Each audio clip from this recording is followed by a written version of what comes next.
Queridos alunos da Escola Lídias Carneiro de Barros, bom dia. Aos alunos das segundas séries, nossa aula de hoje de inglês traz como tema igualdade e equidade. Qual será a diferença? E a gramática trabalhando os advérbios. Nossos objetivos é refletir a linguagem verbal e não verbal do texto e depois conhecer e destacar os advérbios no próprio texto. Então observem esse texto não verbal. Aqui nós vamos observar, nessa primeira coluna, que a base de igualdade para todos é igual. Você observe que os banquinhos estão no mesmo tamanho. Qual é o objetivo desse grupo? Assistir essa partida de futebol que está logo ao fundo, né? Observe aqui do outro lado que a mesma base de oportunidades ela está adaptada já ao tamanho de cada um. Aí a pergunta que a gente faz é assim, qual é dessas duas aqui onde o grupo vai ter uma visão igual para todos, do mesmo espaço visual, ou seja, do campo de futebol e os seus jogadores.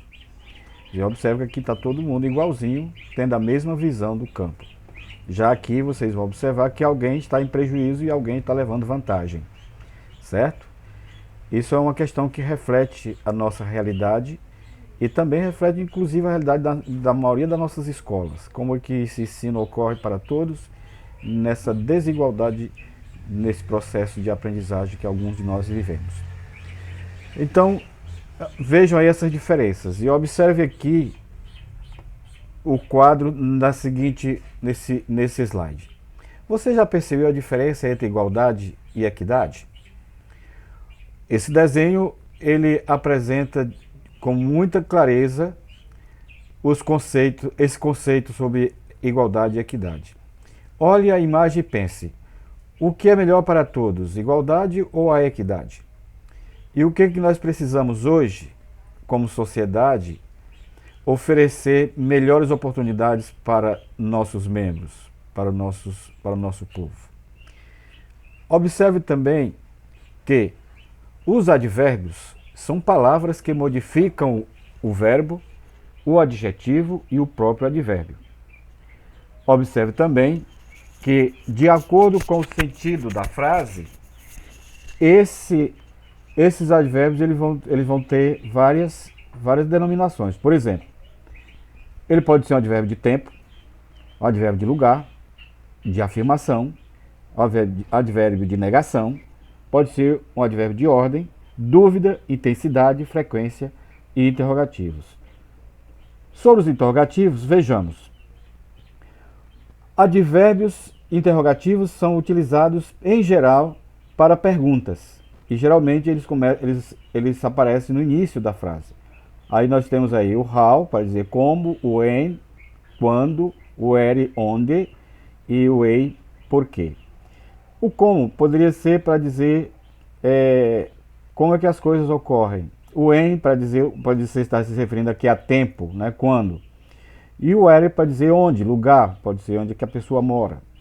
E o way, geralmente é aquela pergunta de tipo de pedido de explicação, por quê.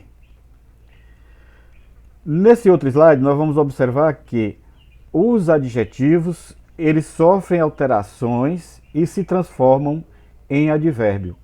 Mas quem é que vai fazer essa alteração dos adjetivos? Vocês observem que aqui, na segunda coluna, nós temos o LY no final de cada palavra, né? Vocês podem observar aí. Esse LY, esse sufixo que vai fazer com que um adjetivo seja transformado num advérbio. Então nós vamos observar aqui que o brave vai ser transformado em bravely, o clear vai ser transformado em clearly, e assim sucessivamente para as palavras seguintes, para os adjetivos seguintes. Ok? Como síntese da nossa aula de hoje, vocês têm aqui essas 5 afirmações. O texto, quando trata da igualdade, ele está fazendo referência à igualdade de oportunidade para todos, como nós vimos lá naqueles banquinhos iguais para todos. 2. O texto, quando trata da equidade, ele está fazendo referência à adaptação das oportunidades. Vocês viram a segunda coluna como é que era, né? Adaptação de acordo com a necessidade de cada um. 3. O sufixo li, que eu já falei anteriormente, transforma adjetivos em advérbios. 4. A linguagem do texto, verbal e não verbal. Vocês viram que lá aparecem separados em 2 slides, mas era para estarem juntinhos e para caracterizar que o texto é um texto verbal e não verbal. E 5, se vocês tiverem observado, os personagens do nosso quadro refletem a diversidade de pessoas e realidades que convivem hoje na nossa sociedade, inclusive, digamos, na nossa sala de aula. Vocês vão ver que nós temos uma diversidade de pessoas, cores, tamanhos, mais pobres, mais ricos. Essa é uma forma como aparece refletido nesse desenho uma realidade presente no nosso cotidiano. Tenham uma boa semana e bom estudo e guardem essa síntese como referência para o exercício da semana que vem. Abraço a todos.